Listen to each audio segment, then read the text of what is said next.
맞아.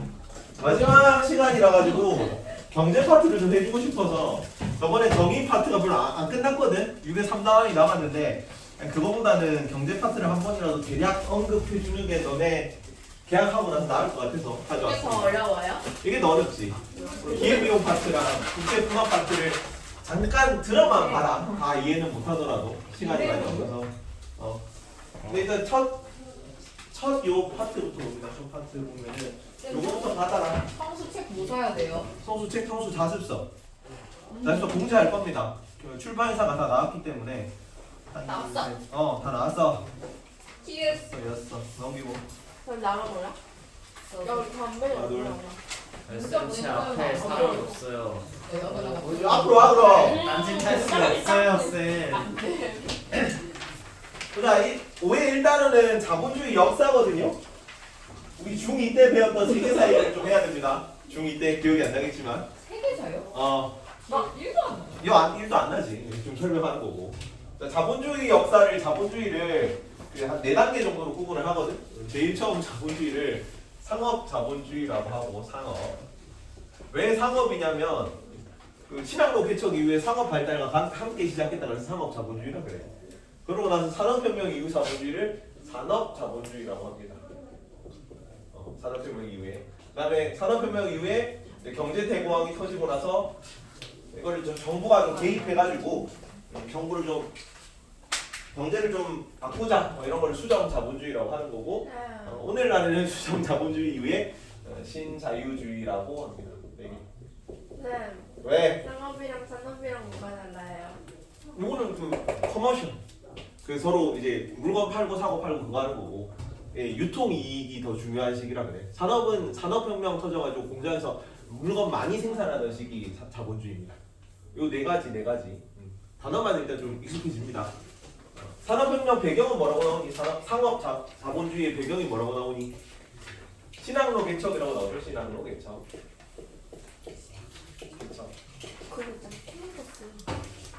1번이 빈칸지 내준 거에 1번이 상업 자본주의입니다. 상업 자본주의. 그것만.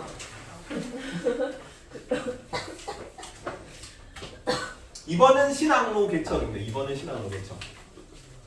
이게 처음으로 신대륙 발견한 사람이 누굽니까?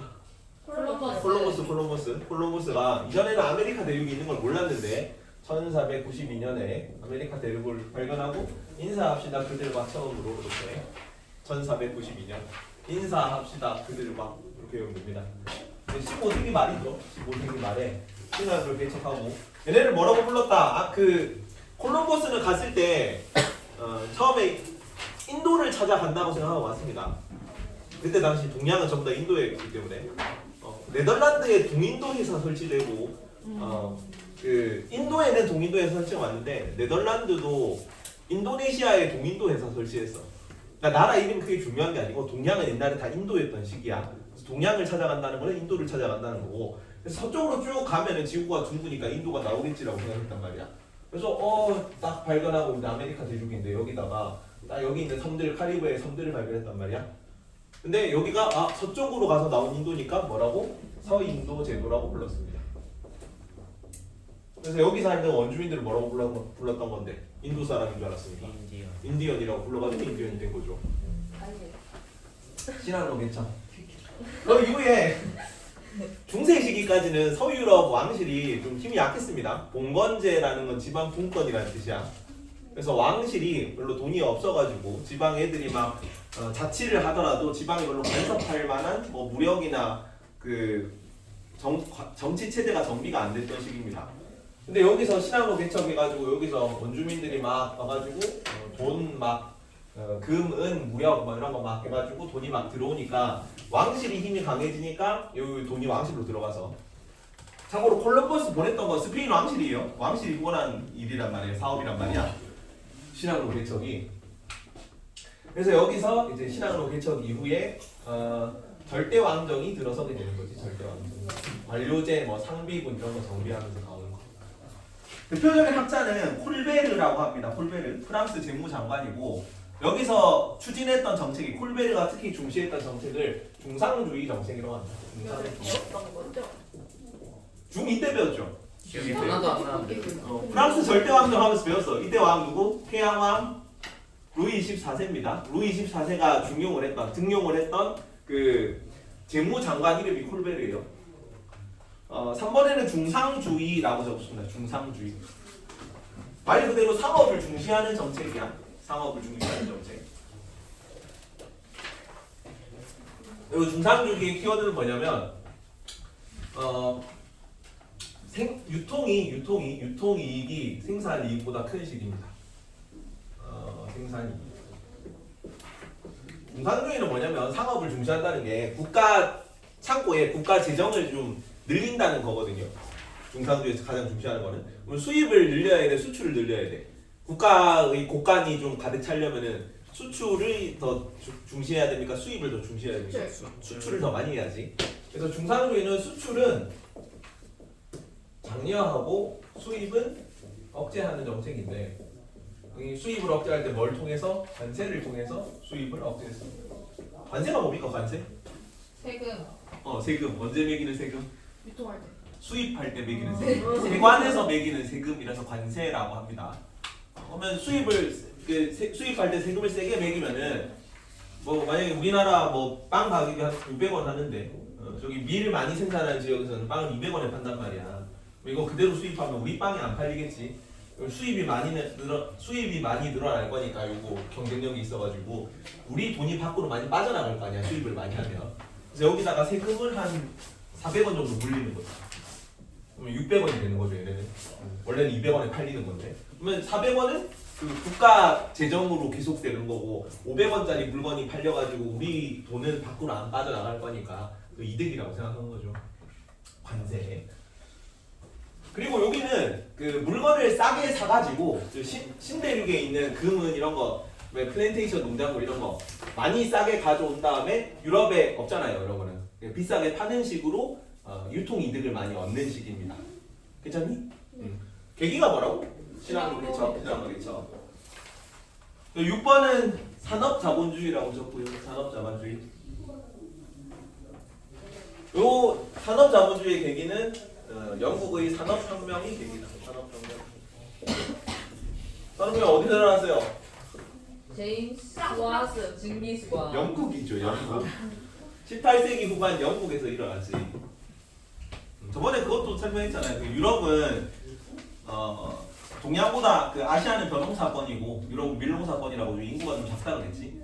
그래서 동양은 뭔 일 있으면 그냥 노동력 가지고 다 갈아 넣어서 만들었어요. 워낙 인건비가 싸니까. 여기는 사람이 많이 없으니까 인건비가 비싸서 기술 발전에 대한 압박을 조금 더 많이 받았다 그랬지. 그래서 여기서 산업혁명이 먼저 터졌던 거고, 이제 공장을 설치해가지고 공장을 돌리는 식으로 물건을 많이 생산하는 방식으로 산업이 바뀌어. 산업혁명이고. 학자는 대표적인 인물이 유명한 사람 있잖아. 산업혁명 시기 자본주의를 창시한 사람입니다. 여기는 콜베르라고 나오는데 잘 나오진 않고 콜베르. 애덤 스미스가 경제학이라는 학문을 만든 사람이죠. 경제학의 아버지입니다. 뭔 얘기했습니까, 애덤 스미스가? 보이지 않는 손 얘기한 사람이죠. 보이지 않는 손. 보이지 않는 손이 뭐야? 가격이야, 가격. 가격이 시장 가격이 수요 공급 이런 걸 자동적으로 맞춰준다고 본 거죠. 그래서 뭐 적정 가격이 이렇게 있는데 수요가 많은데 가격이 낮아. 그러면은 그 사람들이 물건을 많이 사려고 할 거 아니야. 수요가 많은데 가격이 낮으면 수요자끼리 서로 경쟁하니까 가격이 올라가겠지. 그러겠죠? 그러면 물건이 많은데 살 사람이 없어. 살 사람이 없으면은 공급자들끼리 서로 경쟁할 거 아니야. 가격이 싸지겠지. 그래서 수요와 공급이 딱 적정한 수준까지 균형 가격과 균형 수요, 균형 그 공급까지 맞춰주는 균형 수량에 맞춰주는 요 시점에서 가격이랑 물건 생산이 결정된다고. 누구의 인도를 받아서? 가격의 인도를 받아서. 그게 보이지 않는 손이잖아. 그런 걸 얘기했던 게 애덤 스미스고, 그래서 경제학이란 학문이 이때 처음 생겼어요. 그래서 만들어진 지 한 300년밖에 안 된 귀여운 학문입니다. 철학은 한 2000년, 3000년 된 학문인데 그런 거에 비해서 엄청 아주 이제 얼마 안 됐죠. 그리고 여기서는 물건을 많이 생산하는 시기잖아. 물건을 많이 생산하는 시기이기 때문에 반대로 뭐 생산이 유통보다 더 이윤을 많이 주는 시기입니다. 8번에 애덤 스미스 적었지? 네. 잠깐만 이거 빠졌네. 5번을 빠뜨렸네. 여기는 상업자본주의고 중상주의 막 이런 거 하는 식이니까 정부의 힘이 커 강해. 경제의 위치가 큰 정부입니다. 그래서 큰 정부라고 적고 큰 자로 갈 겁니다. 큰 정부. 우와. 할때 딱 그랬어. 괜찮아 돼. 8번에 애덤 스미스 적었고 9번 보이지 않는 손 적습니다. 보이지 않는 손. 9번에 보이지 않는 손. 보이지 않는 손이 가격이죠.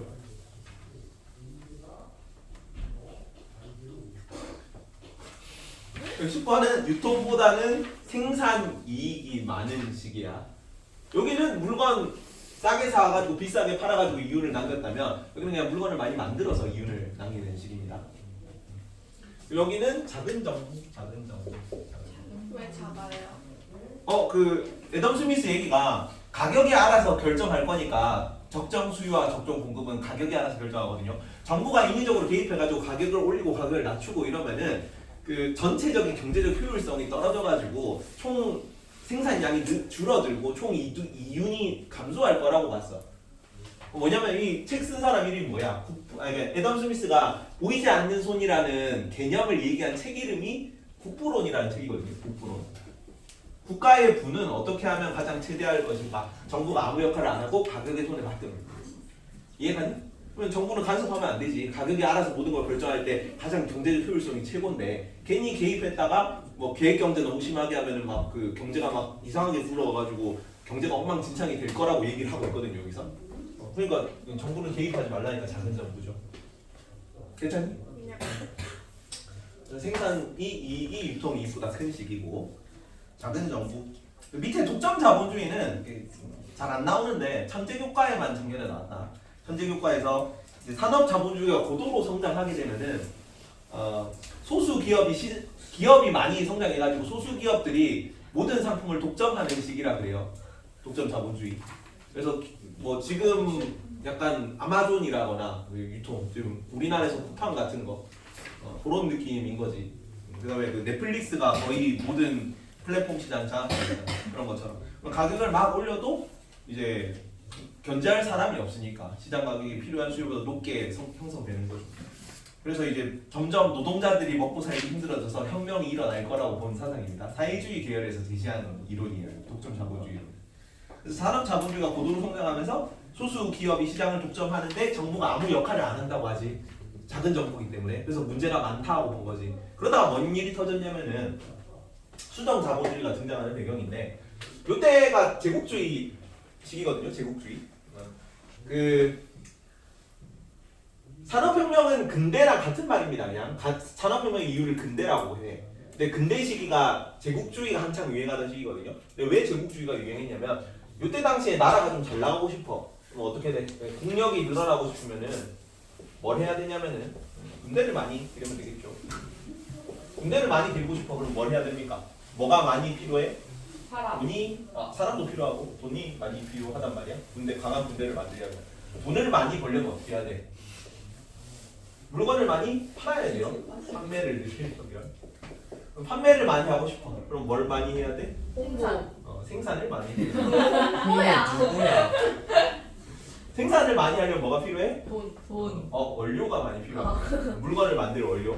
그래서 원료를 많이 필요한데 이 원료를 뭐라 그러면 원료산지라 그래요. 원료산지. 그러면 생산을 많이 하는 게 판매를 많이 하는 거를 상품 시장이라고 합니다.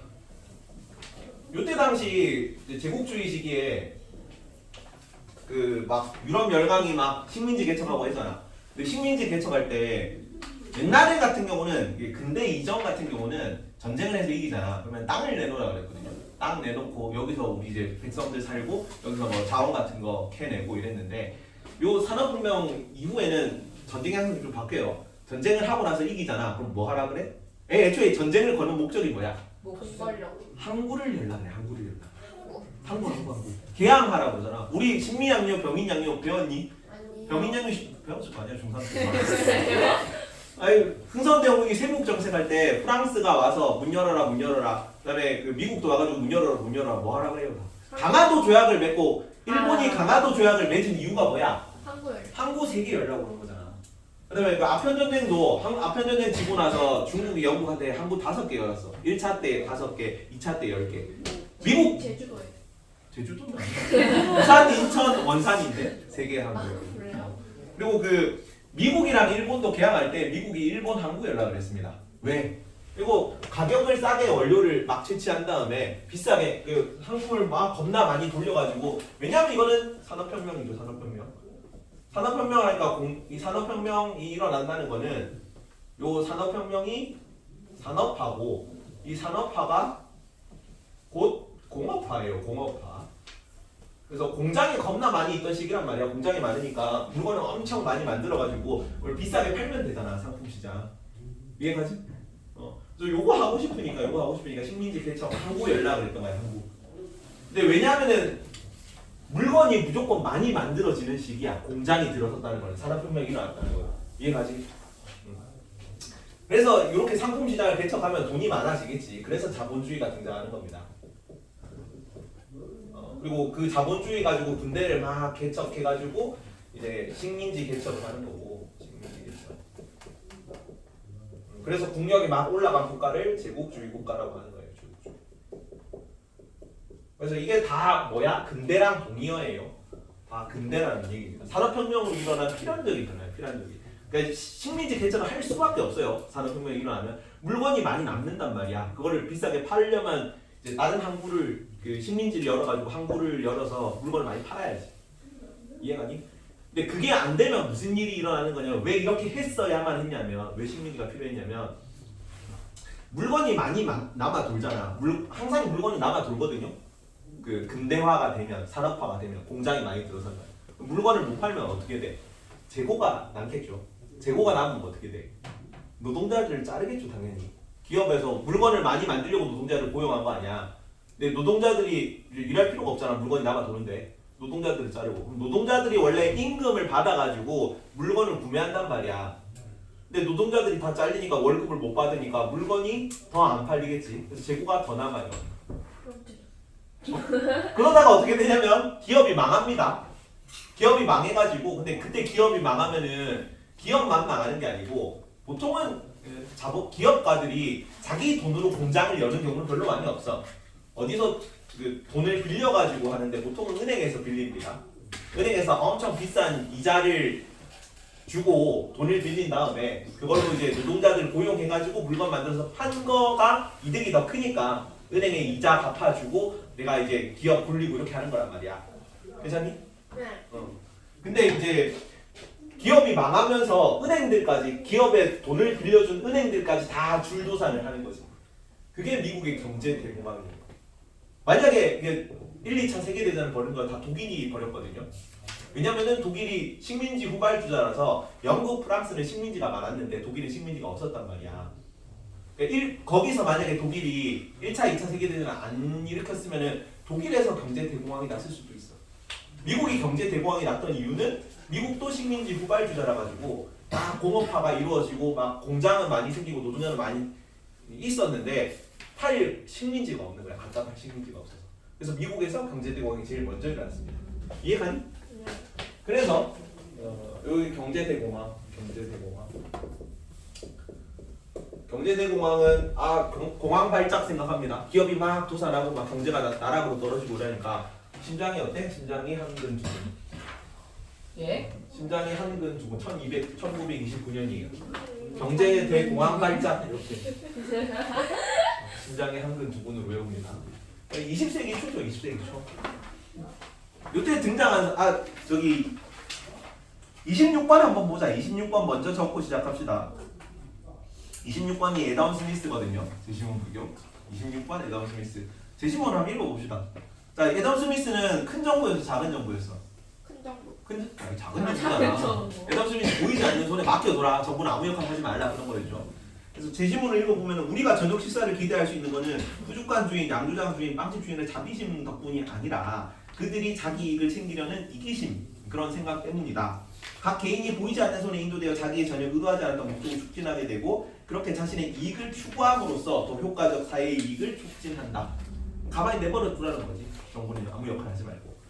근데 그런 쭉 애덤 스미스 논리에 따라 작은 정부 해가지고 국가가 부강해질 줄 알았거든. 근데 미국에서 그러다가 경제 대공황이 터졌잖아. 그러면 정부가 아무 역할을 안 하는 게 문제가 좀 있네라고 해가지고 이 애덤 스미스의 사상을 수정하자라는 이제 논의가 나오게 되는 거죠. 그 사람 이름이 케인즈라는 사람이에요. 케인즈. 존 메이너드 케인즈라는 사람이고 14번이 케인즈입니다.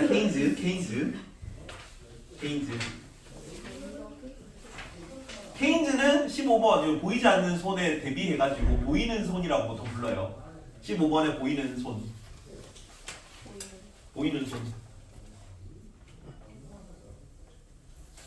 16번은 뉴딜 정책입니다. 보이는 손과 뉴딜 정책. 밑에 27번에 케인즈라고 적고 케인즈.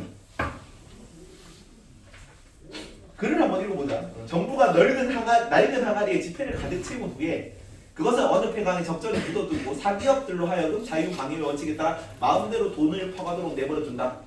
그때부터 돈을 파악의 현안이 될 것이므로 실업을 발생할 이유가 없어지고 굴착 장비 등이 날개도 진듯이 팔릴 것이며 생산과 소비가 늘어날 것이다. 그럼 사회의 실제 소득은 전보다 훨씬 증가할 것이다. 이해가니? 지금 왜 경제가 안 돌아가냐면 공장이 다 망했다고 그랬잖아. 기업까지 잘렸다고 그랬잖아. 그러면 기업 노동자들이 잘려가지고 물건을 구매할 돈이 없는 거야. 그러면 노동자들한테 돈을 강제로라도 쥐어줘야라고. 정부가 돈을 풀어서 노동자들을 고용해가지고 노동자들한테 돈을 쥐어주면 노동자들이 구매력이 생겨서 물건을 소비할 거고, 그러면 기업들이 다시 물건을 만들고 경제가 돌아갈 거라고 본 겁니다. 그래서 그냥 폐광에다가 지폐 묻어두고 그거 알아서 팔아 그러면은 그럼 노동자들이 고용돼서 일할 거고, 그러면 노동자들이 소득이 생겨서 다시 물건을 구매할 거고, 그럼 이전보다는 경제가 잘 돌아가겠지. 이런 입장이야. 괜찮니? 그래서 보이는 돈이죠. 정부가 개입하라 그러니까. 그래서 요때 당시 이거를 추진한 정책을 뉴딜 정책이라고 했고, 뉴딜 새로운 딜이죠. 새로운 조치 이런 건데, 대표적인 인물이 루즈벨트라는 대통령입니다. 루즈벨트 대통령 뉴딜 정책. 그래서 테네시 강 댐 공사 이런 게 제일 대표적이야. 공공 정책 이런 거를 막 엄청 많이 벌려요. 괜히 막 도로 DB 까고 막 이런 거 있잖아. 그래가지고 막 사람들 고용해서 돈을 쥐어주는 거지. 그러면 이제 소비가 촉진될 거라고 본 거. 17번은 그래서 여기는 큰 정부겠다, 작은 정부겠다. 작은 정부. 큰 정부겠지. 왜요? 정부가 정부가 공공 개입을 정책을 했잖아. 정부가 크게 개입하라 그랬잖아.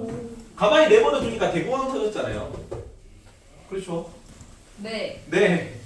아니 가만히 내버려 두니까 기업이 물건을 너무 많이 만든 게 문제였잖아. 물건을 많이 만들어가지고 기업들이 다 망했다니까. 그래서 기업들이 다 망하니까 은행들도 다 망해가지고 경제가 나락을 갔다고. 오케이. 나락을 갔다고. 나락. 나랑. 나락을 가가지고 정부가 개입해서 돈을 좀 풀어줘서 노동자들한테 돈을 쥐어주고 걔네들이 소비를 하게 안 되고 그렇게 하라는 정책이죠. 이거는 당연히 큰 정부겠지. 이해가지까지? 네. 그러다가 또 뭔 일이 터졌냐면은 여기 18번에 신자유주의라고 적고 신자유주의. 근데 내가 딴 거는 요렇게만 적어놨는데 이거는 풀로 다 빈칸 뚫어놨지. 뭔 얘기냐면 뭐라고 적으면 안 되겠니? 신자본주의라 적으면 안 돼. 그러니까 만약에 단답형으로 나왔는데 이걸 신자본주의를 적었다. 나는 반점 줄 것 같아요. 반점. 원점 안 줄 거야. 그냥 틀리다고 안 해요. 틀리다고 할 선생님도 있을 것 같아요. 용어 자체가 이거 고유명사니까 고유명사는 딱 맞는 요 용어로 적어줘야 돼. 신자본주의가 아닙니다. 신자유주의고 자유주의가 개인의 경제적 자유권을 최대한 보장한다는 거잖아. 그 자유주의에 입각해가지고 이제 경제정책을 새로 보자는 거지. 요거랑 거의 비슷해요. 산업자본주의 논리랑 거의 비슷합니다. 정부가 개입하지 말라는 거지. 근데 왜 이런 일이 발생했냐면은 오일 쇼크라는 사건 때문입니다. 오일 쇼크 두 차례 있었는데 19번이 오일 쇼크 그리고 20번이 스태그플레이션이라는 단어도 기억합니다. 이거 단답형 몇 번 나온 문제입니다. 스태그플레이션이라는 단어는. 자, 오일 쇼크가 뭐냐면은 자, 국가 지금 개입이 큰 상태지. 수정 자본주의 하면서 경제에 개입하는 국가의 역할을 크게 늘리라 그랬잖아. 그렇죠? 네. 그래가지고 1970년대입니다. 1970년대 무슨 일이 있었냐면은 석유 수출국 기구라 그래. 그 중동에 뭐 사우디아라비아 이런 애들 있잖아. 이라크 이런 애들. 그 애들이 딱 담합을 한 다음에 석유 가격을 갑자기 딱 띄운 거지.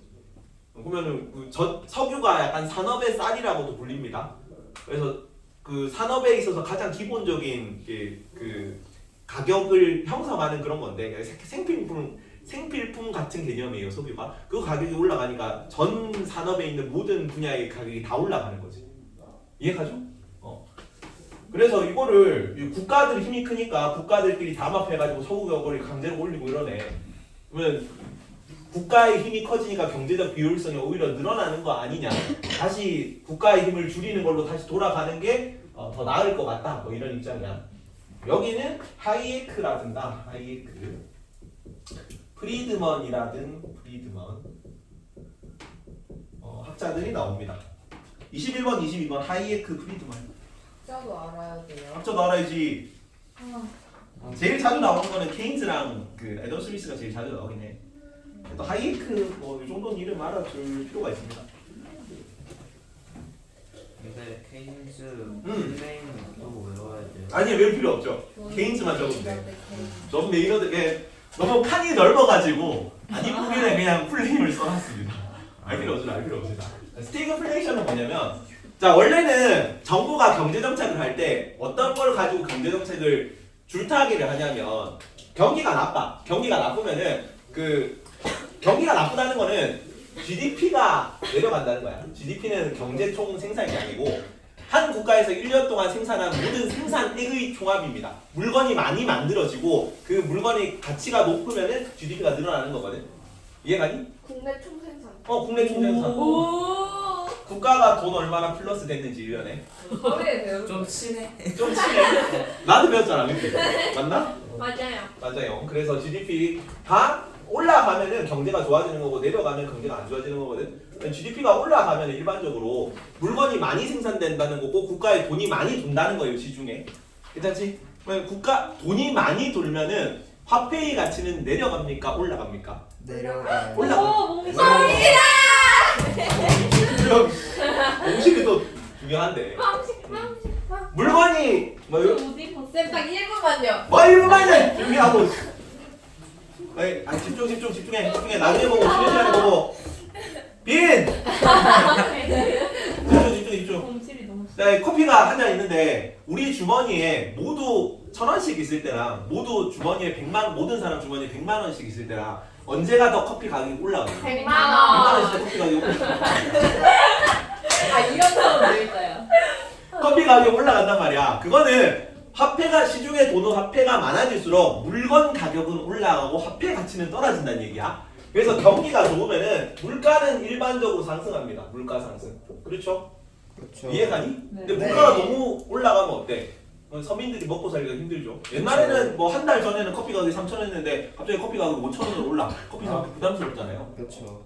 그래서 너무 물가가 올라가면 정부가 뭔 일을 하냐면은 금리를 뭐 올린다든가 이러면은 이제 사람들이 저축을 좀 더 많이 할 거고 금리가 비싸니까 기업들이 돈을 좀 덜 빌릴 거란 말이야. 시중에 도는 화폐가 낮아져요. 정부가 금리를 올리면.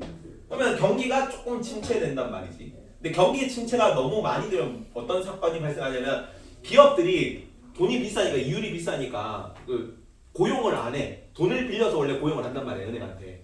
근데 고용을 안 하고 물건 생산량도 줄어들고. 그러면 GDP가 내려가면은 일반적으로 실업이 올라갑니다. 이해가니? 네. 그래서 정부가 하는 일은 물가 상승하고 실업 상승, 경기 침체죠 이게 경기 활황이고 활성화된 거고 여기가 경기 침체인데 이 물가 상승하고 실업 상승하고 사이에서 막 줄타기를 하면서 너무 물가가 올라가 그럼 경기를 좀 침체시키고 그래서 너무 실업이 올라가 그러면 경기를 좀 활성화시키고 요 두 가지 사이에서 계속 금리를 왔다 갔다 하면서 정부가 경제 정책을 하는 거야 일반적으로. 이해가니? 네. 네. 근데 그렇게 내라고 말하면 아무도 안 믿어. 안녕. 근데 안녕. 가끔씩 집중해.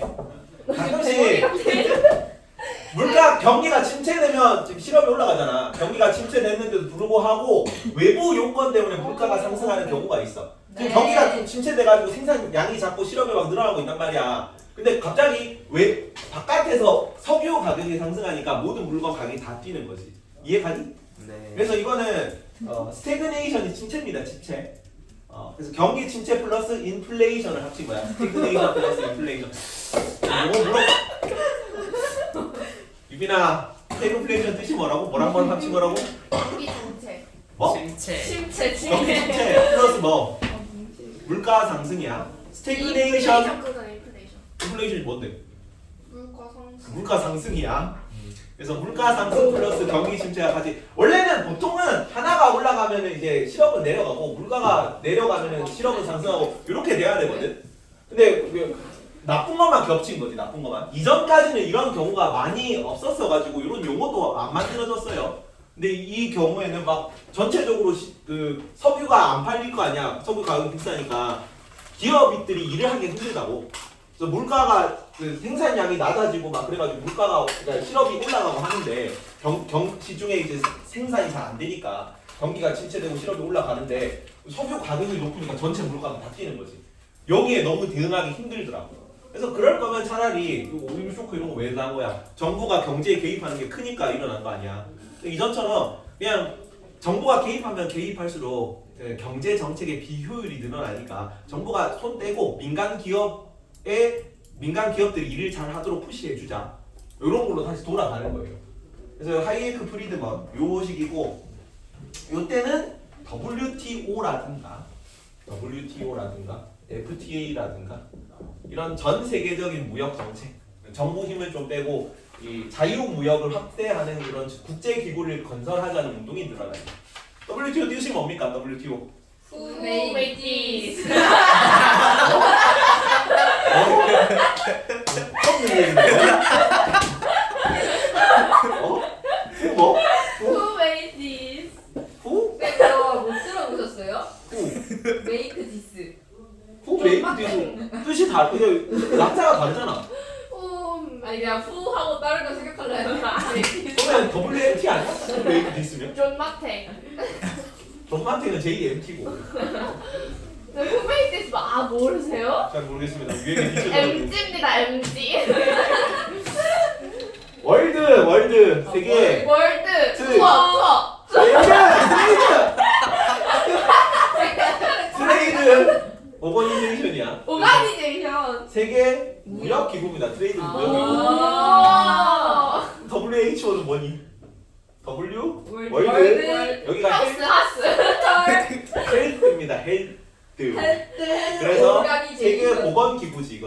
세계 보건 기구. 여튼 세계 무역 기구는 전 세계적인 그 자유 무역을 확대하기 위해서 유엔 산하에서 국가들끼리 무역을 관장하는 기구야. 세계 무역 기구. 그리고 국가들끼리 자유 무역을 확대하자, 관세 장벽 낮추자, 보호 무역 하지 말자, 자유 무역 하자라고 맺는 조약 이름이 FTA입니다. 이거 두 개는 알고 있어야 돼요. 세계 무역 기구고 세계 무역 기구. 적어라. 23번이 WTO, 네. 24번이 FTA입니다. FTA는 자유 무역 협정이라고 해요. 자유 뭐? F. 우리. 판타스틱. 프리. 판타스틱. 뭐야? 판타스틱이랑 뭔 자유랑 뭔 상관이 있어? 자유, 프리, T가 뭐라고 아까 T? 트레이드. 트레이드, 프리 트레이드, 어그리먼트가 협정이에요. 아그리먼트요? 에그리먼트. 오. 프리 트레이드 에그리먼트가 자유무역 협정이다. 요거 두 개가 신자유주의 시기의 약간 상징적인 키워드입니다. 괜찮니? 네. 네. 그리고 요 신자유주의를 추진했던 대통령이랑 그 대통령이 미국의 레이건 대통령이야. 아까 뉴딜 정책은 누가 했다고? 루즈벨트. 트럼프. 루즈벨트가 경제대 공황 시기잖아. 경제대 공황이 살기 힘드니까 사람들이 쫄쫄 굶어가지고 이렇게 살이 빠지니까 벨트가 어떻게 된 거야? 느슨해진 거죠. 와. 루즈벨트. 와우. 와. 살 빠져서? 살 빠져서 벨트가 느슨해졌다고 루즈벨트. 나도 하고 싶다. 뉴딜 정책 때. 나도 루즈벨트 하고 싶다. 레이건 대통령은 이때는 이제 다시 이제 정부의 역할을 줄이고 뭐 경제 효율성을 늘리자 뭐 이런 입장이고 미국 입장.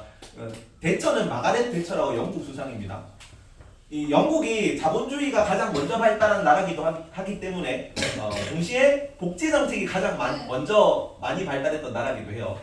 영국 그때 잘 나갈 때는 매일 아침 일어나면은 약간 영국 복지 정책의 상징과도 같은 거였는데 매일 아침 일어나면 집집마다 집 문 앞에 우유가 한 병씩 놓여 있었어. 우유. 학급 우유 그거 아니에요? 뭐 그런 것처럼 그냥 그때는 영국 우유니까 뭐 병에 담긴 우유겠죠. 그래서 어, 이게 맛있어. 그때 당시 영국 정부에서 복지 정책으로 시행하던 약간 상징적인 그런 이제 사업이었는데 너무 그 집집마다 다 그 우유 한 병 배달하려면 돈도 많이 들고 인건비도 많이 들고 하잖아. 우유값도 들고.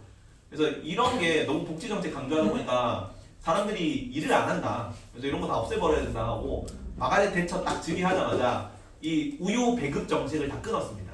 그래서 얘 철의 여인이라고 불리거든요. 일단 그 별명이. 우유를 원래 공짜로 줬어요. 우유를 공짜로 줬다고 영국에서. 비싼데. 근데 마가렛 대처가 퇴임할 때까지 별명 중 하나가 우유 도둑이었어. 밀크 띠프입니다. 밀크 띠프. 밀크티프? 왜 그리고 이제 우유 배급 정책을 끊어가지고 그래서 우유 도둑이라고 불렸습니다. 그런 식으로 정부가 보장해주는 뭐 복지 정책 이런 거 다 제공한 그런 느낌이야. 이런 거는 자유무역 확대하는 거고 정부 역할을 줄이자는 겁니다. 당연히 큰 정부의 작은 정부의 이야기는 작은 정부. 작은 정부겠지. 정부 역할 줄이자니까 여기는 그 복지 정책으로 우유 한 병씩 나눠주는 거 다 끊었다 그랬잖아. 아하. 네. 끝. 그 내가 어릴 때 근데 잠깐 요거지만 내가 어릴 때 이 생각이 들었거든. 산업혁명이랑 신자유주의랑 산업혁명이랑 산업자본주의랑 신자유주의랑 둘 다 정부 역할 줄이자는 거잖아. 네. 별로 차이가 없죠. 네. 그래서 나는 이게 어렸을 때 생각에 혼자 이제 고1 때 공부를 하면서 왜 같은 건데 돌아가면 똑같은 문제 생길 건데 왜 이렇게 바뀌었지? 그냥 되돌아가는 건 과거로 회귀하는 그런 거 아닌가? 라고 생각을 했단 말이야. 근데 맥락이 좀 달라. 내가 가르치면서 공부하다 보니까 나 혼자 깨달은 건데 약간 이런 느낌이야. 여기는 뭐예요? 산업자본주의는 수정자본주의가 등장한 배경은 누가 말을 안 듣는 거야? 기업들이 말을 안 들으니까. 이제 기업들이 지멋대로 너무 많이 생산하니까 문제가 생긴 거잖아. 그래서 기업 위에 있는 누구 역할을 강화한다고? 국가 역할을 강화한다는 거지. 그래서 큰 정부잖아. 네. 정책. 이해가니? 네. 근데 그렇게 국가 힘을 키워나니까 뭔 문제가 생겨? 국가들끼리 가격돼가지고 석유 가격 올리고 전 세계적인 뭐 좀 경제적 피해를 입히잖아. 그래서 국가가 말을 안 듣는 거지 이거는. 그럼 국가가 말 안 듣는 건 뭐 해야 돼? 국가의 힘을 줄이고 그 위에서 국가를 관리할 세계 정부 같은 걸 만들자는 거잖아. 이해가니? 그래서 국가 힘을 줄이고 뭐 그 개인 힘을 늘린다 뭐 이런 개념이긴 한데 여기는 맥락이 달라. 네. 여기는 개인 기업들 힘을 줄이자는 거고 여기는 국가 힘 줄이고 그 위에 세계 기구의 힘을 늘리자는 거지.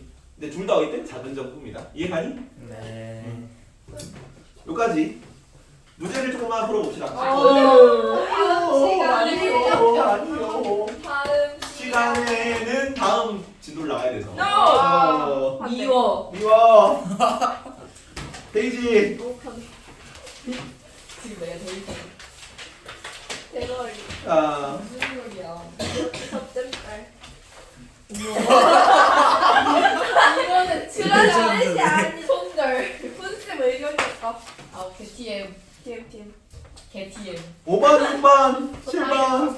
5번, 6번, 8번 풀어봐라. 5번, 6번, 8번. 다음 이 시간. 5번, 6번, 8번. 보세요. 다음 시간에 계속. 5번 6번. 근데 진짜 군대 썰 하나만 풀어주지 마. 없어. 아니 이거 스틱 이거 세상 보세요. 사람 다 알잖아요. 뭘? 쌤이 군인이었다는. 쌤 30초. 세상 사람 다 알진 않아. 30초밖에 안 남았어요. 문제 뭔 30초만밖에 안 남아. 진짜. 문제 풀어, 문제 풀어. 진짜 어. 진짜 5번 6번 8번이요? 5번, 6번, 8번. 아 진짜 찌가 진짜 맞습니다. 네. 제가 상담을 하다 쌤의 그 직업을 들으며 쌤이 제일로 미움을 들었었거든요. 왜? 그냥 군인은 열심히 해도 돈 더 안 준다고. 뭔 소리야? 그러면 쌤, 쌤이 5, 6, 8. 꿈사관학교 나오셨다며요. 뭐라 카노? 그러더니 세군이요? 빨리 문제 풀라고! 쌤 천재야 천재. 그럼 해군도 나오고 육군도 나왔어요? 뭔 소리야? 문제 풀라고! 5번! 해군사관학교를 나와야지. 5번 문제 풀어. 쌤 자꾸 말 돌려. 문제 푸시오, 문제. 아! 나 폰이 너무 찾고 싶어. 뭐, 이제 쓰잘데기 없는 네, 작년에 요 얘기를 했죠. 이게 합리적 선택의 문제이기 때문에 인생은 쌍방이다. 해석해봐. C와 여기가 안 했나? B 사이의 아 알죠. C다. B는 뭐고? 뿌리클. 사르트르. 사르트르라는 실존주의 철학자가 한 말입니다. B는 뭐고? 벌스, 탄생. D는 뭔데? 데스, 죽음. C는 뭡니까? 컨티뉴. 까먹었어요. 컨티뉴. 치킨. 아, 그래서 인생은 항상 탄생과 죽음 사이의 치킨의 문제죠. 진짜로요? 선택 남이지. 초이스. 근데 이게 만국 공용어라서 이게 되게 보고 되게 놀랐는데 나는 죽음과 탄생 사이에 자, 차, 카, 타 예? 이거 좀 한글로도 번역이 돼요. 죽음과 탄생 사이에 치킨이 있어. 오. 우와. 지금 봤어. 찐이요. 찐이기 때문에 치킨은 만국 공용어라는 걸 알 수 있고 여튼 그래서 본 그거는 초이스예요. 초이스. 선택의 문제란 거죠. 인생은 항상 탄생과 죽음 사이에 계속 선택을 해 나가는. 근데 요 파트 단원 제목이 합리적 선택이거든요. 합리적 선택. 그래서 경제 생활 측면에서 어떻게 하면 합리적 선택을 할 수 있는가를 배우는 겁니다. 한글 만들 때 이런 것도 고려하는 거예요? 아니 당연히 그렇게 했냐? 우연의 일치죠 이거는 치킨. 선생님. 근데 우리가 이제 그 합리적 선택하는 거 지금 내가 예를 맨날 치킨으로 들기 때문에 우리가 그 철학이랑 경제학을 볼 때마다 좀 내가 느끼는 건데 생각하는 건데 우리가 맨날 하고 있거든요 합리적 선택을. 그러니까 치킨 구매할 때마다 뭐가 더 맛있을까 막 고민하면서 치킨을 시키잖아. 어떤 게 해야 내가 비용은 적게 들고 만족감이 극대화될까를 생각하면서 치킨을 시킬 거 아니야. 맞죠? 그래서 다 합리적 선택 하고 있거든요 사실. 근데 그거에 용어를 좀 붙이고 이걸 좀 개념화하고 공식 같은 거 막 넣고 이래가지고 좀 있어 보이게 만든 게 경제학이에요. 그래서 좀 약간 허세의 학문이라는 생각이 듭니다. 있어 보여야 이제 팔릴 거 아니야.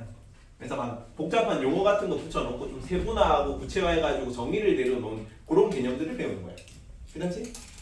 저 밑에 같이 한번 보면서 하자. 밑에 우리가 항상 치킨을 먹을 때마다 너무 이거 언제 사주실 거예요? 쌤 광고? 치킨 저기- 말고 엽떡을 쌤 치킨 어떡해요? 사주신다면서요? 자, 너는 아니잖아. 프라이드 어딜 꺾이냐고. 간장 밑에 뭐라 했니? 양념 뿌리클. 프링클이 있는데 프링클. 어디서 먹지 우리는? 엽떡. 자, 이 치킨을 먹을 때의 만족감을 편익이라는 용어로 씁니다. 편익은 만족감이 만족. 위에 보면은 1번이 편익, 1번에 편익이라고 적고요. 편익. 베네핏. benefit. 자, 편익은 선택에 따른 7번이 만족감을 경제적 가치로 환산한 값입니다. 이걸 왜 이런 개념이 왜 나왔냐면은 그냥 우리가 효용감을 느낀다 하잖아. 효용감, 유용성을 느낀다 할 때 그런 만족감을 나타내는 단어가 그 되게 추상적인 거죠. 만족감이 얼마 정도라는 거를 나타내기가 좀 힘들잖아. 그걸 그래서 비용으로 환산한 가격을 편익이라고 그래요.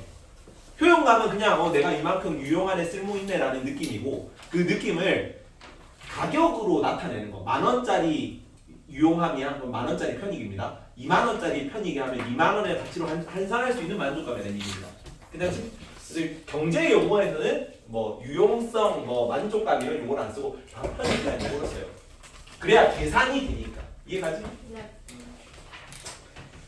편익이 만약에 후라이드는 10,000원이고 간장은 13,000원, 양념은 11,000원, 프링클은 14,000원이라고 합시다. 괜찮지? 만족감. 내가 이 치킨을 먹어서 얻는 만족감. 근데 치킨 가격을 명시적 비용이라고 해요. 비용. 명시는 무슨 뜻이냐면 보여줘. 이 명자를 이렇게 씁니다. 한자 우와. 밝을 명자인데 해와 달이 같이 있죠. 얼마나 밝겠니? 그래서 밝을 명자. 명도 할 때 그 명자야. 그래서 밝게 보이는 비용이란 뜻이야. 뭐가 안 보이니까? 밑에 암묵적 비용이라고 나오는데 암묵적 비용이 안 보이니까 비교되는 의미로 명시적 비용이라고 하는 거예요. 이거는 계산서에 표시되는 비용을 명시적 비용이라고 한다. 그래서 후라이드가 2번이 명시적 비용인데 2번에 명시라고 쓰십시오. 8번은 지출로 표시된 가치의 크기입니다. 자, 명시적 비용은 뭐 여기는 프라이드가 0.9, 그냥 9,000원. 간장이 10,000원, 양념이 11,000원, 뿌링클이 12,000원. 뿌링클 왜 이렇게 싸? 그냥 내가 랜덤으로 정한 겁니다. 와 그냥. 지금 23,000원. 내가 한 재작년에 여자를 만들었기 때문에 치킨 가격이 많이 올랐는데. 그리고 우리가 딱 보면 뭘 시켜야 되겠니? 뭘 시키고 싶어요? 뿌링클. 간장. 뿌링클. 잠깐만. 아니, 왜냐면 편익은 높은데 비용은 낮은데. 이거 조금만 고쳐야겠네. 예? 15,000원으로 합시다. 15,000원. 15,000원으로 해야겠네. 와. 이익이 같으면 간장이 있네. 간장이 있네. 아니 여기 있구나. 뭘 시켜야 가장 만족도가 높겠어? 뿌링클. 간장을 시킬 거 아니야. 간장을. 간장. 아니 내 가격은 싼데 만족도는 높잖아. 굳이 만족도가 3,000원만큼 남잖아. 내가 얻는 만족감이 13,000원치인데 나가는 비용은 10,000원밖에 안 나간다고. 근데 뿌링클은 만족감은 14,000원인데 비용이 비싸잖아. 12,000원만큼 하잖아. 이해가니? 뭐가 불만이에요? 그건 네가 뿌링클을 개인적으로 좋아하는 거고 여기 주어진 대로 풀어야지. 그 주어진 대로. 오케이? 그래서 그 얼마만큼 내가 나가는 비용 대비 만족감이 있냐를 얼마만큼 개이득이라는 단어로 표현합니다. 얼마만큼 개이득인가? 이익이라고 해. 이익. 이익은 얼마야? 편익에서 비용을 뺀 게 이익이야. 얼마니? 0.1입니다. 0.1. 여기는 0.3. 0.3, 3,000원. 여기는 야. 여기는 0.2죠. 2,000원만큼 이익이라고. 들어가는 줄 알았는데. 괜찮니? 그리고 내가 그러면 일반적으로 간장이 이익이 제일 큰 게 합리적 선택이고 무조건. 네. 근데 막 용어를 좀 구분해가지고 암묵적 비용이니 기회비용이니 이런 단어들이 나온단 말이야. 그냥 합리적 선택만 고르라 그러면 간장 고르면 돼. 근데 암묵적 비용이나 기회비용이나 이런 걸 구하라고 문제에 나오기 때문에 좀 밑에 세부 내용을 알아야 돼. 암묵적 비용은 뭐냐면 암묵적 비용은 네. 암묵적 비용은 내가 선택하는 이익 중에 가장 큰 이익을 내가 선택했을 때 포기하는 이익 중에 가장 큰 이익을 암묵적 비용이라고 합니다. 왜냐면 내가 지금 여기서 내가 간장을 먹을 거 아니야. 이짱. 그래서 2장이지 2장. 그럼 내가 선택하는 거 빼고 포기하는 이익이 이건데 그 중에 가장 큰 게 뭐야? 이거 뿌링클. 0.2잖아. 네. 그렇지. 0.2가 프라이드를 선택했을 때 0.2가 간장을 선택했을 때의 암묵적 비용이에요. 얘를 선택했잖아. 얘가 이익이 가장 많이 남으니까 이익이 가장 많죠. 그러면 얘를 선택했을 때 남는 거 중에서 가장 큰 이익은 0.2잖아. 맞죠? 그럼 프라이드를 선택했을 때 암묵적 비용은 얼마야? 0.3이죠. 왜요? 얘를 선택했잖아. 얘를 선택했을 때 남는 거 요건데 그 중에서 가장 큰 이익이 뭐냐?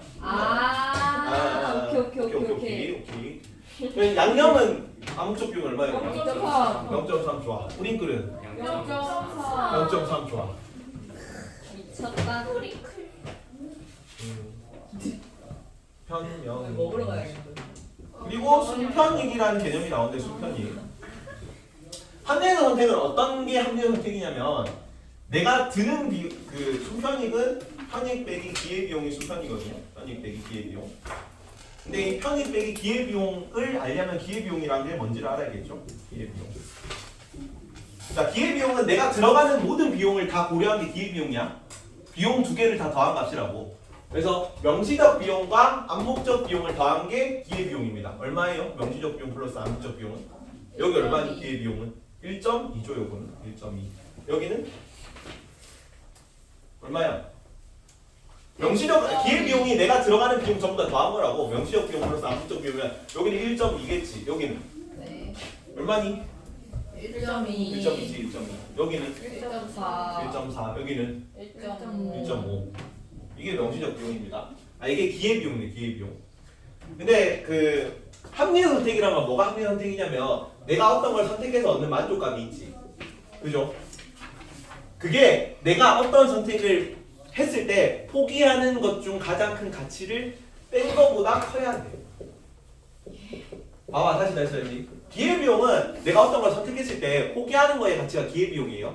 여기 들어가는 기회비용은 명시적 비용이랑 암묵적 비용까지 다 포함한 겁니다. 뭐냐면 다시 내가 간장을 사 먹었지. 간장을 사 먹었을 때 나가는 건 뭐야? 계산서에 나가는 건 얼마야?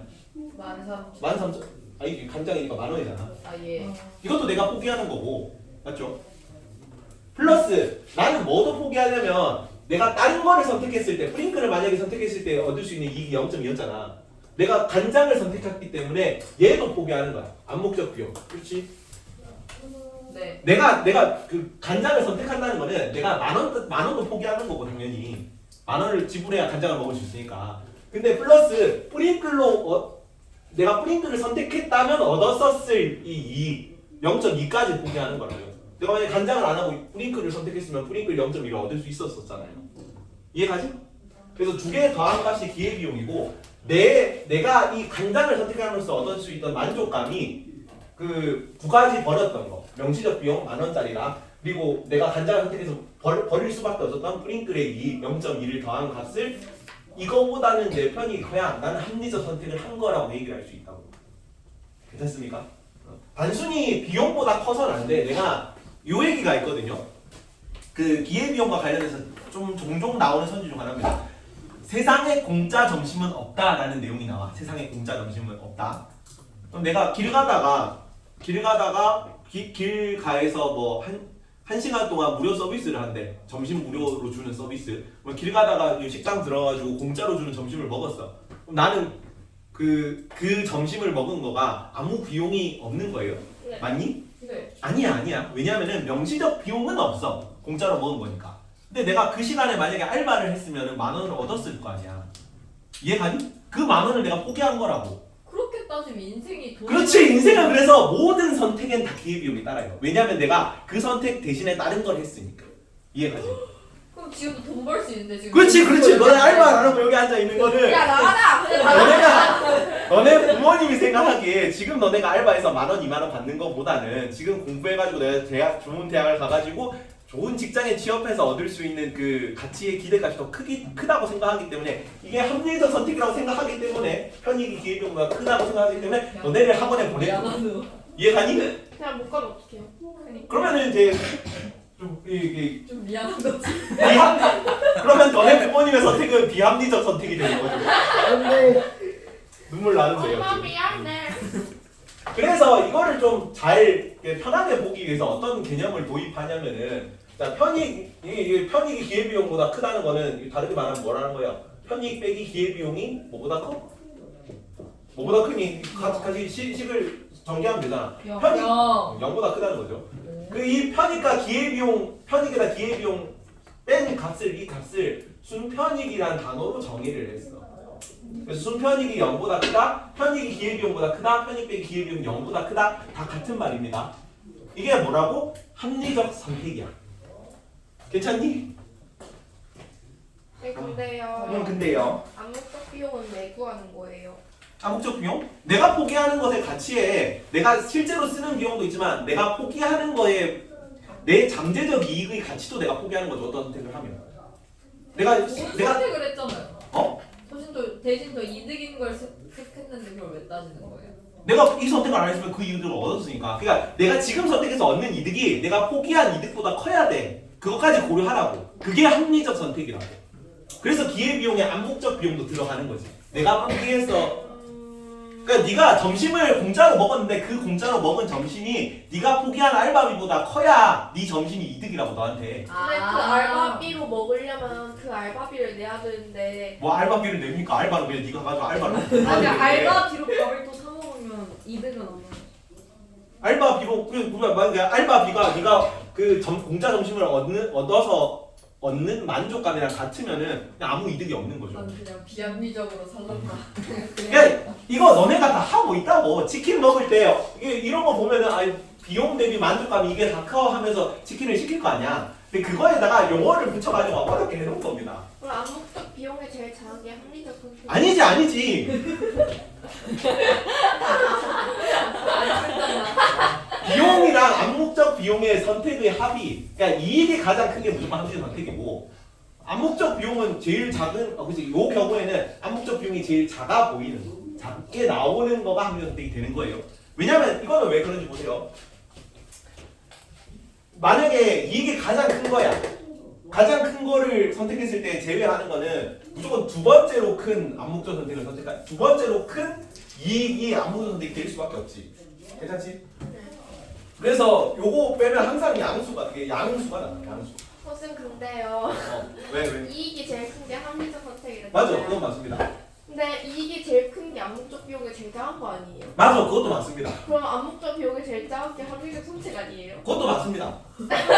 맞다니까. 근데 그걸 이제 네. 순편익은 얼마고 기회비용은 얼마라고 막 계산을 하라 그러니까 그걸 이제 우리가 이렇게 더하기 빼기만 해가지고 계산을 해야 되는 거지. 순편익을 구해보자. 순편익은 어떻게 구한다고? 순편익이? 빼요. 편익 빼기 기회비용이야. 괜찮지? 예. 편익에다 기회비용 뺀 값을 순편익이라고 정의를 했다고. 편익이 어디 있는데? 편익은 여기 있잖아. 편익이 뭐였지? 만족감. 근데 계산을 좀 쉽게 하기 위해서 지금 어떻게 돼 있니 여기 밑에 보면은 편익 빼기 기회비용을 전개하면 어떻게 되냐면 요거는 그냥 내가 붙인 겁니다. 편익 빼기 내가 이제 이렇게 교과서에 설명을 하진 않는데 내가 좀 계산을 쉽게 하고 싶어가지고 편익 빼기 기회비용은 다르게 하면 편익 빼기 기회비용이 뭐야? 명시 플러스 암묵이지. 근데 암묵인데 이거를 전개하면 어떻게 돼? 편익 빼기 명시 빼기 너무 수학적이야. 암묵인데 이 편익 빼기 명시가 뭐예요? 근데 편익 빼기 명시가 이익이지. 이익. 그래서 이익 빼기 암묵이 순편익이랑 같아요. 그래서 이익 빼기 암묵하면 순편익이 얼마? 명시 이익 빼기 암묵하면 순편익이 얼마? 마이너스 0.2. 여기는 0.1. 0.1. 여기는 0.3. 여기는 빼기 0.1이지. 지금 편익 빼기 기회비용은 이거 다른 말로 뭐니? 편익 빼기 기회비용이 0보다 크다가 합리 선택이라며. 순편익은 0보다 큰 건 뭐밖에 없어요? 순편익이 간장밖에 없잖아. 그래서 간장이 합리적 선택이라고 나오는 거야. 괜찮죠? 네. 그러면 이게 문제가 나오면은 응. 어떻게 나와요? 여기 문제를 많이 가져왔어. 많이 가져왔는데 아니요. 같이 그냥 막 풀어봐요, 여기서 막 그냥 그냥. 암묵적 비용 주고 그래 그 암묵적 가장- 비용은 얼마인가 이렇게 구하라고 나와요. 암묵적 비용은 얼마인가 뭐 순편익은 얼마인가 어떤 게 합리적 선택인가. 난 여기서 뭘 선택해야 되지? 한 번만 이게 순서를 알려줄게. 순서를 다시 랜덤으로 한번 내볼게요 문제를. 어이쿠. 자 계산하는 순서를 알려줄게. 계산하는 순서를 안 어렵다. 근데요. 익숙해 있으면 안 어려워. 쌤 소수점 빼주고 자연수로 해주세요. 자연수로 합시다. 왜? 근데요. 편익이랑 순편익이랑 뭐가 달라요? 편익은 그냥 내가 얻는 만족감을 뜻하고 순편익은 편익에다 기회비용을 뺀 값이에요.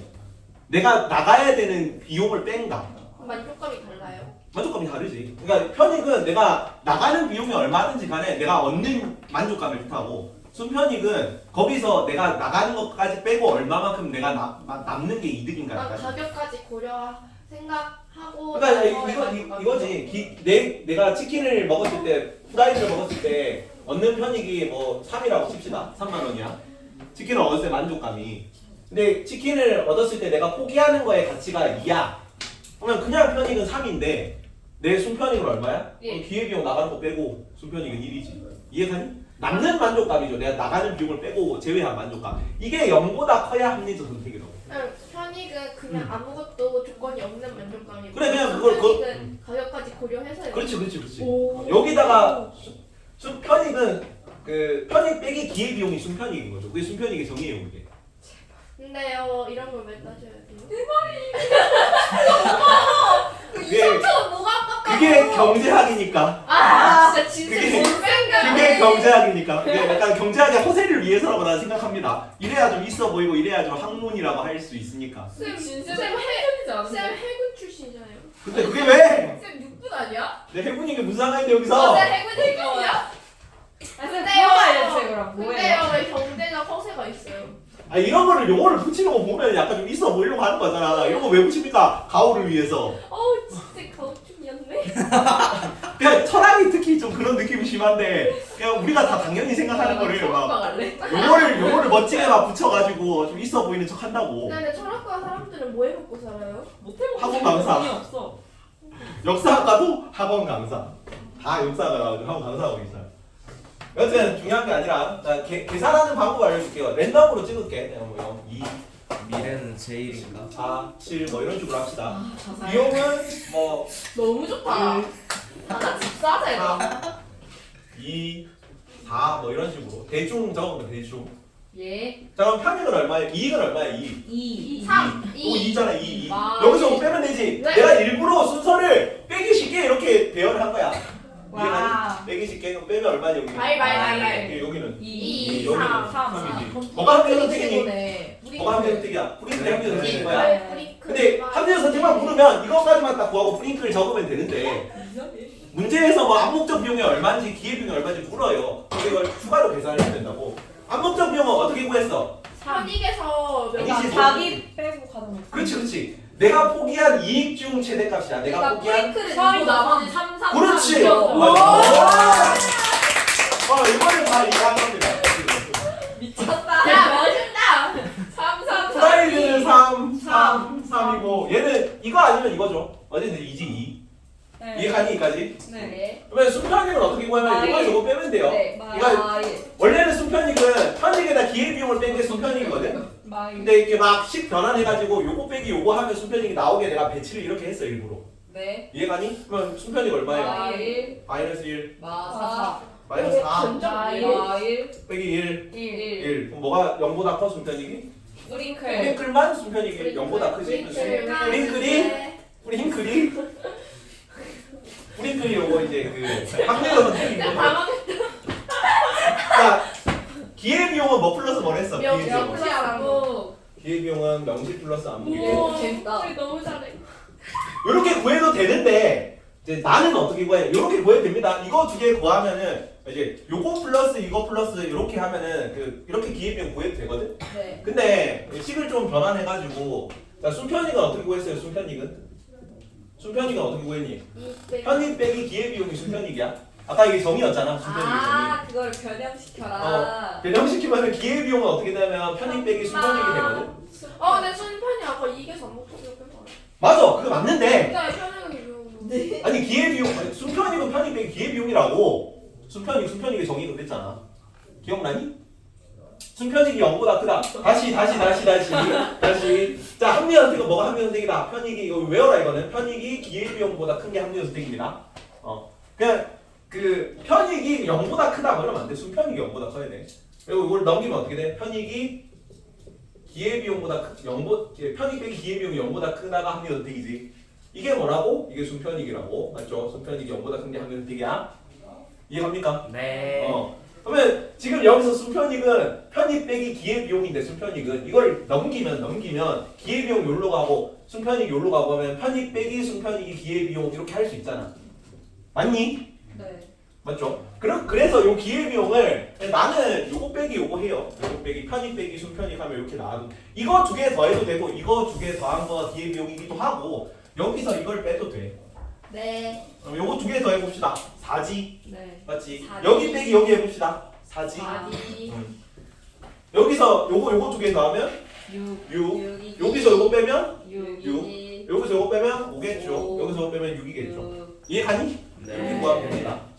그래서 이거 제일 처음 받으면 뭐부터 하면 되냐면은 이거부터 적으면서 시작하면 되거든. 그래서 편명이 안 숨긴데 뭐 평면이라 안 숨긴다 이렇게 외우면 되지. 편명이 안 숨기 아니면은 편익을 명시하는 게 이익이니까 안 숨긴다 이렇게 외우든지.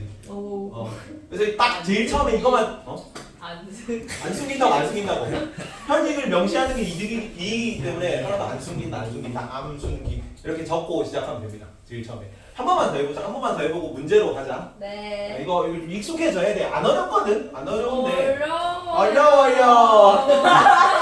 안 어려운데 안 익숙해서 그래요. 안 익숙해서 이것만 마스터해도 그 전체 우리가 방학 중에 한 거에 한 3%는 했다고 생각합니다. 진짜. 3%밖에 안 너무 작은가? 5%는 했다고 생각합니다. 이 파트가 원래 애들이 힘들어하는 파트거든 원래. 근데 이해하고 가면은 이제 방학 수업이 의미가 있는 겁니다. 여기는 이해하고 넘어갑시다. 자, 오드마카가 다 어디 갔을까? 여기 있구나. 자, 예를 들어서 뭐 6, 5, 8, 3, 4, 4, 지금 물에 거의 좀 챙겨주세요. 0, 1. 양양이 9만 원이. 대충 넣은 거죠. 이거 얼마야? 이거 얼마야? 이거 얼마야? 이거 얼마야? 1 마일. 이거 2 되면 안 되겠네. 프링클 4만으로 합시다. 어, 만족감이 4야. 3 3이지. 그럼 한국 수업비용 얼마니? 3 2 3, 3, 2. 수편이가 얼마야? 마일. 요거 두 개 빼냈지? 마일. 일부러 내가 배치를 이렇게 했다고 배치 진짜 세심하게 막 고민해서 만든 겁니다. 진짜로. 요거 두 개 빼면 되잖아.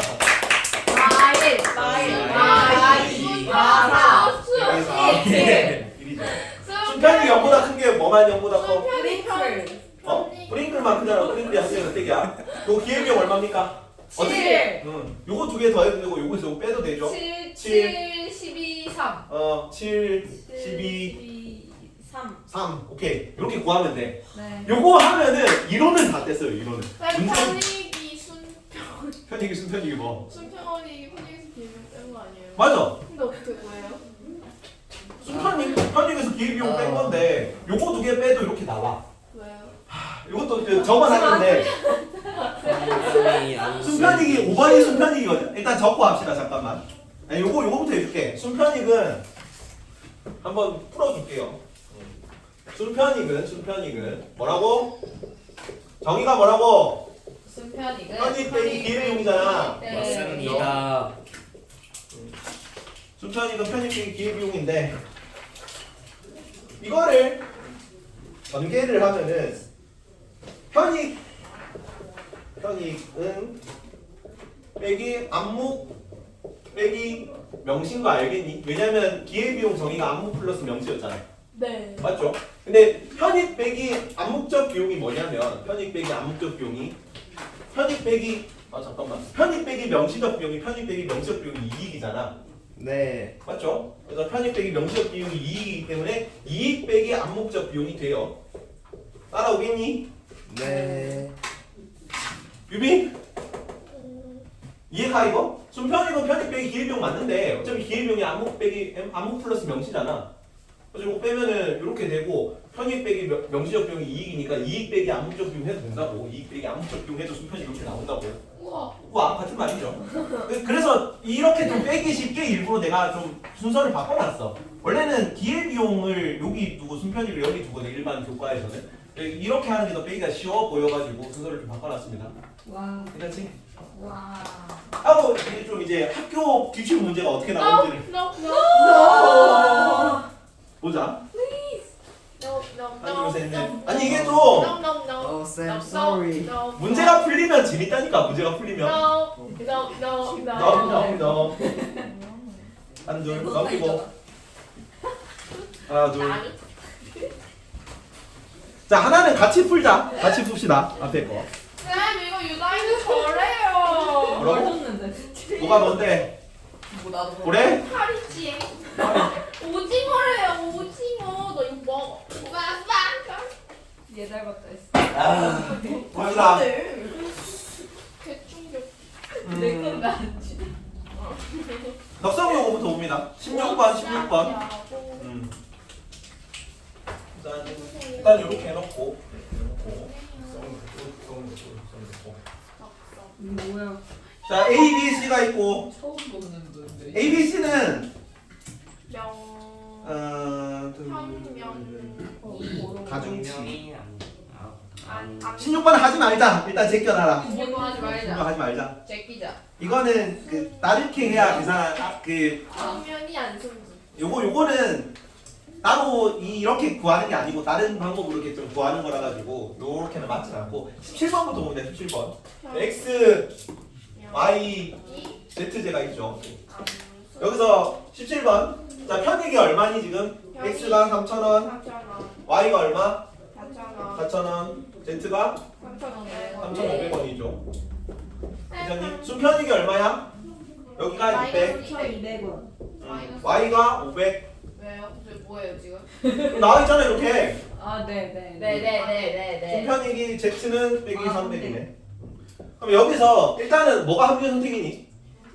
Y. Y가 순편익이 0보다 큰 게 합리적 선택이랬지. 네. 그래서 Y가 합리적 선택입니다. 근데 지금 순편익이랑 편익을 줬네. 그럼 뭘 구할 수 있니? 기획. 오 그렇지. 기회비용 구할 수 있어요. 우리 편익. 빼면 순편익은 편익 빼기 기회비용이었잖아. 이해가? 쳤는데? 자, 네, 잘 따라오고 있습니다. 그러면 기회비용 얼마야? 자, 다시. 기회비용은 요거 빼기 요거랬지. 지금 명시 플러스 안목 아니었어요? 그럼 그것도 맞지. 근데 여러 가지가 있다. 편입 빼기 기회비용이 순편익 그랬잖아. 네. 편기순. 아니면 뭐 이렇게 기회비용 할 때도 명암기 하는데 이렇게 암기 해주는 게 어디야? 명암기다 이렇게. 그렇지? 못하겠다. 요거 빼면 얼마니 그럼? 3,200원. 편입 빼기 순편익이니까 3,200원. 여기는 얼마니? 3,500원. 3,500원. 여기는 3,800원. 3,800원. 그렇지. 이렇게까지 할 수 있다고. 네. X제 선택의 기회비용은 그럼 X 선택의 기회비용 얼마입니까? 1번 3,200원. 3,200원에서 기억은 틀렸죠. 이해가지? 네. 자, 답은 기회비용이 뭐야? 기회비용이 가장 작은 제한은 뭐야? 기회비용 가장 작은 제한은 뭡니까? X. X지. 근데 어느 게 학년 선택인데? Y. Y되지. 그렇지. 그래서 니은도 틀렸습니다. 답은 기회비용이 가장 작은 제한가 아니라 순편익이 0보다 큰 제한을 선택해야 돼. 네. 네. 니은도 아니고. 자, Y제 선택의 기회비용은 얼마입니까? Y제 선택의 기회비용은 3,500. 3,500 맞네. 그래서 디귿은 맞습니다. 자, Z제 선택의 암묵적 비용이 1000이다. Z제 선택의 암묵적 비용이 1000이다. 이게 1000이라면 1000이면은 Z제 선택의 명시적 비용은 얼마입니까? 2,800. 왜? 둘이 더하면 그렇지. 둘이 더하면 기회비용이니까. 기회비용이니까. 오, 좋습니다. 그래서 여기 명시적 비용이 2,800이 되겠네. 그러면 릴도 맞죠? 이해가니? 네. 이런 식으로 나온다. 이거 18번 한번 풀어보세요. 이거 어려운 문제예요? 조금? 왜 평이 한 단위입니다. 아니 근데 18번까지만 같이 한 번만 더 풀어보자. 18번. 내용이 조금 헷갈릴 수 있어서. 대학에 진학해야 할까요? 자, 선택하는 거 두 가지 경우가 있지. 두 가지 선택. 어떤 선택과 어떤 선택이니? 대학과 안 취업. 자, 고민이 되는데 진학하지 않고 취업하면 1년에 2천만 원 벌 수 있고 진학한다면 1년에 900만 원이고 교재가 80만 원이 필요하네. 어쩌고 저쩌고. 그러면 대학 가는 경우랑 취업하는 경우 두 개가 있는 거지.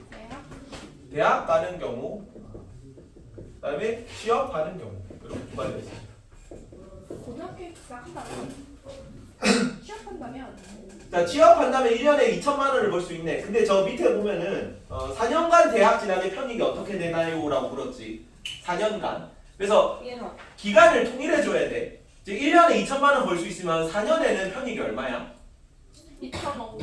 아니 다시 1년에 2천만 원을 벌 수 있잖아. 취업을 하면은. 맞지? 근데 밑에 보면은 4년간 대학 진학의 편익 어쩌고저쩌고 하잖아. 8,000. 그치? 8천입니다. 취업했을 때의 편익은 4년간 8천만 원입니다. 근데 그건 명시적 비용 아니에요? 편익은 아니 취업했을 때 2천만 원 벌 수 있다고 하는데 그게 실질적으로 버는 거잖아요. 그치. 만족감이 아니라. 그게 만족감이죠. 그게 애초에 만족감이라는 게 내가 얻는 만족감을 수치화한 게 편익이었잖아. 그래서 연봉으로도 표현할 수 있어요. 그만큼 내가 만족하는 게 그 가격으로 한 게 연봉만큼 만족하는 거잖아. 이 여기 진학했을 때. 네. 그래서 취업했을 때의 편익은 8천만 원. 근데 여기서 4년간 대학 진학의 편익을 1억 원이라고 했네. 10000이죠. 네. 요 밑에 보면은 4년간 대학 진학의 편익은 1억 원입니다라고 답했잖아. 그래서 1억 원입니다. 맞지? 네. 자, 근데 여기까지 보면 이렇게 쓸데없이 복잡하게 해놨는데 대학에 진학한다면 등록금은 1년에 얼마가 드니? 등록금을 900만 원. 1년 네. 등록금 900만 원이고 그다음에 교재값은 얼마야? 플러스 800 플러스 기숙사비를 포함한 생활비가 1년에 얼마? 플러스 700이죠. 맞지? 네. 그러면 다 더하면 얼마니? 1680. 1680이네. 근데 4년 동안이면 그 명시적 비용이 얼마예요? 대학 가면? 6720. 4 곱하면은 84 32 64 24 6,720만 원이네요. 그죠? 네. 그러면 명시적 비용은 대학 진학 시에 6,720만 원입니다. 괜찮습니까? 여기까지. 네. 그러면 취업 시의 비용은 얼마니? 취업 시의 비용은? 0. 취업 시의 비용은 없지 그래. 취업하면 들어가는 비용이 없잖아. 내가 지출하는 비용은 없지. 뭐 교통비가 만약에 교통비 같은 게 얼마다라고 나오면 좀 계산을 해줘야 돼. 근데 그런 거 안 나왔잖아. 그럼 0으로 둡니다 일반적으로. 네. 자 그럼 우리가 이거는 아, 다 했죠. 이거. 쭉 계산하면 되잖아. 못 빼. 맞지? 쭉 계산하면 되잖아. 아니 그죠 그죠. 네. 그럼 이익 얼마야? 이익 얼마야? 3280 3280이고 시험은 얼마니? 8000. 암묵적 비용 얼마입니까? 일반적으로 선택권이 두 개밖에 없으면 있잖아. 그냥 크로스 하면 돼. 당연하겠지. 이거 선택했을 때 이걸 포기하고 이걸 선택해 이걸 포기한 거잖아. 아, 8000. 그렇지. 8000 3280. 3280이 되는 거지. 순편이가 얼마야? 순편이가 어떻게 구했니? 이게 다 안. 여기서 여기 뺀 거지. 네. 기억나니? 네. 여기서 이거 빼면 순편이 나왔잖아. 얼마니? 08. 5,720만 원이네. 맞죠?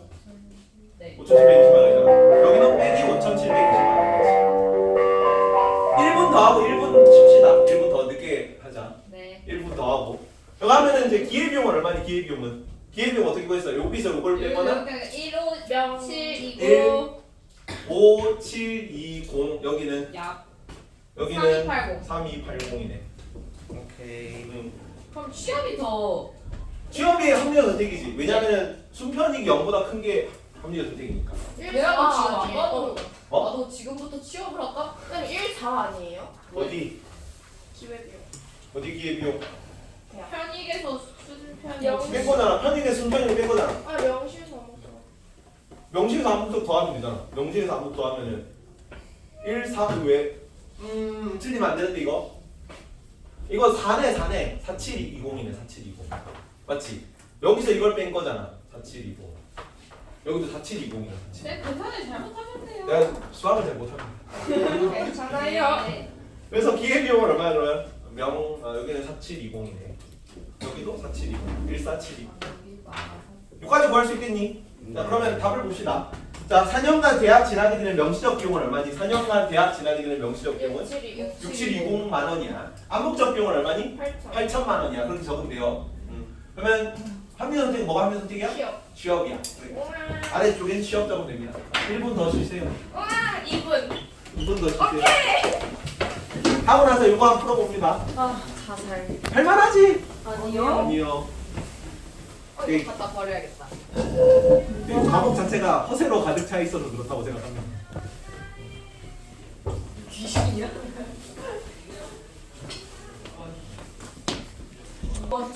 보자 유빈이 자리 앉고 다시 돌아가십시오 아 스키가 너무. 돌아가시고요 마지막 교시인데 놀면 안 돼요. 안 돼요 왜요? 쌤집 가서 막. 자 뒤에 돼요. 넘어가면은 다 페이지 풀었는데. 몇 페이지냐면 국제 마술이야. 문학 파트로 봅니다 국제 문학 선물 널리는 마음. 어쩌고 168쪽 그래서요 168쪽 스티커 너무 귀엽죠. 168쪽 네. 168쪽 보면 국제 분업 파트가 나와요 국제 분업 너무 세 단원이나 나가요. 선생님 이거 너무 빡센데. 나도 빡세 국제 분업인데 아니 저희 이거 더 안 풀어요. 그거 원래 문제를 풀면은 진도를 못 나가잖아 그래서 그냥 진도 나가는 게 나을 것 같아서 진도를 나가지 뭐 슬프다. 하고 아 그러면 점심시간에 쌤 옆에 앉아서 다 같이 풀자. 쌤 저희 싫어요? 감전에서 쌤, 끊어내. 저희 너무 됐어. 너무 좋다 너무 좋다 있어요. 너네가 너무 좋다